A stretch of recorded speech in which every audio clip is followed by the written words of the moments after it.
Bonjour et bienvenue pour ce nouveau débat de Classe Export et débat de l'entreprise du numérique à l'occasion de Classe Export. Nous accueillons sur ce plateau Bruno Bonnel, bonjour. Bonjour. PDG de Robopolis, pardon. Et puis Richard Collin, bonjour. Bonjour. Vous êtes dirigeant de la société Next Modernity et puis directeur de l'Institut de l'entreprise 2.0 de Grenoble École de Management. Alors on va parler aujourd'hui des futurs usages du numérique. Bruno Bonnel, la dernière fois qu'on vous a vu sur le plateau de TLM, vous étiez patron d'Infogrames. Aujourd'hui, vous êtes PDG de Robopolis. Comment est-ce qu'on passe des logiciels de jeu aux robots finalement? Les robots de service ou les robots personnels, domestiques, ceux qui vont rentrer dans les foyers, c'est la prolongement logique de la console de jeu ou du PC, à savoir que avec un PC ou une console de jeu, on travaillait dans le virtuel. Avec les robots domestiques, on va faire le même type d'application dans l'éducation, le loisir ou l'utilitaire, mais cette fois-ci dans le monde réel. C'est-à-dire que les robots vont pouvoir agir sur votre monde réel. Donc finalement, c'est le même métier un peu prolongé. Alors vous aviez démarré Infogrames à Villeurbanne. Robopolis aujourd'hui est à Villeurbanne aussi. Il y a un attachement particulier?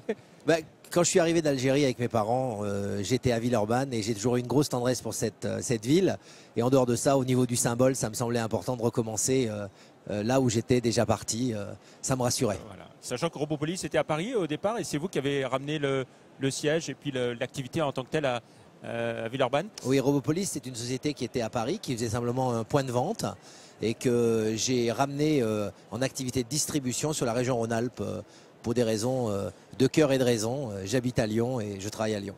Alors aujourd'hui, Robopolis, c'est une entreprise de combien de personnes et puis quelles sont un peu ses perspectives de développement? Robopolis, c'est une entreprise d'une quinzaine de personnes aujourd'hui, donc le double de l'année dernière et probablement la moitié de l'année prochaine.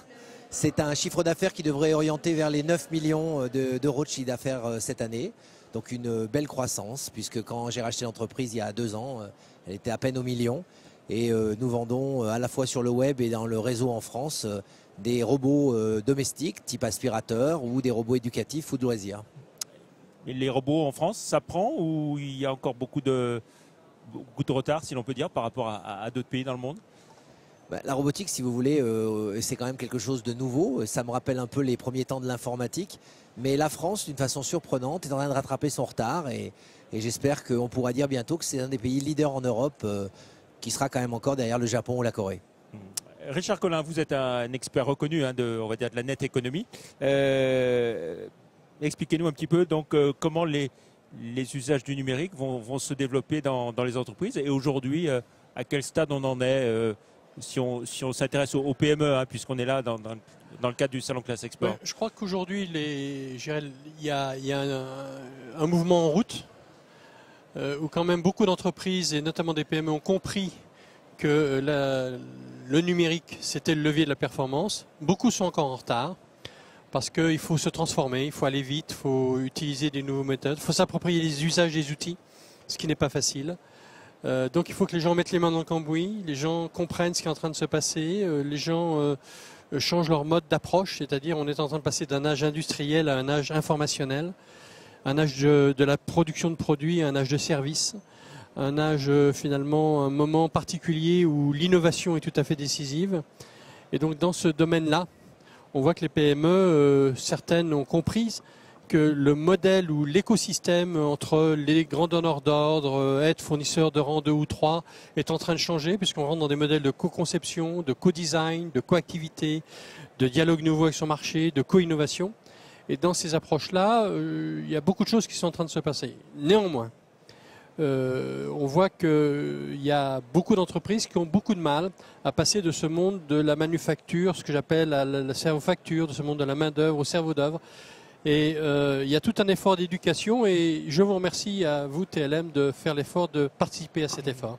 Alors c'est une remise en cause, vous l'avez évoqué, à la fois des modes de fonctionnement, des modes d'organisation, des modes de management aussi dans l'entreprise. Mais c'est le propre de l'entrepreneur. L'entrepreneur, il prend des risques, il va vite, il est en mesure de réinventer en permanence, de réimaginer. Donc ça, c'est pas nouveau, mais en même temps, il faut sortir des modèles, il faut faire pas de côté, il faut aller vite, il faut prendre des risques. Il faut quelque part, d'une certaine façon, inventer le futur de demain, aujourd'hui. Et les technologies vont très vite, vous le savez bien. Le téléphone portable, j'irai là tout le temps. Internet, ça n'a que 15 ans. On vit ce moment particulier où le monde devient le web, où finalement il faut s'approprier tous ces outils, tous ces usages, organiser au mieux la conversation avec ses fournisseurs, avec ses clients, avec ses employés, attirer des talents, organiser finalement aussi une régulation sociale importante, comprendre que le développement durable sera un impact aussi. Et tout ça se tient. Et je pense que l'enjeu aujourd'hui est tout à fait décisif sur le numérique.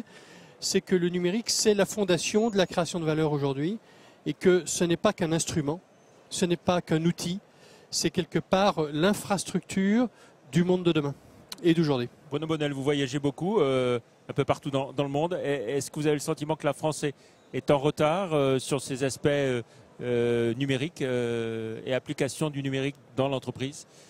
Je crois que en ce qui concerne la France, j'ai une bonne et une mauvaise nouvelle.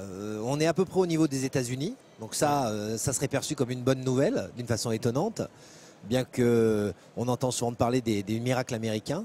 Par contre, on est très en retard par rapport à l'Est, et notamment par rapport au Japon ou à la Corée, qui actuellement ont véritablement intégré tout ce qui est Internet dans leur fonctionnement.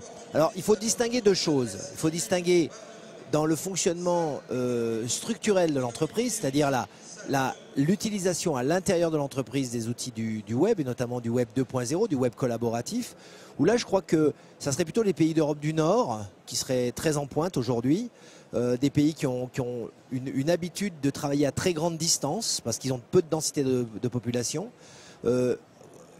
Et puis la deuxième chose qu'il faut distinguer, c'est l'utilisation du web pour l'extérieur, c'est-à-dire pour la communication, pour l'information. Et là, les pays de l'Est donc de la Chine, Corée ou Japon sont des pays qui sont en avance sur nous. Mais on ne peut pas qualifier aujourd'hui la France d'être en retard sur cette partie-là.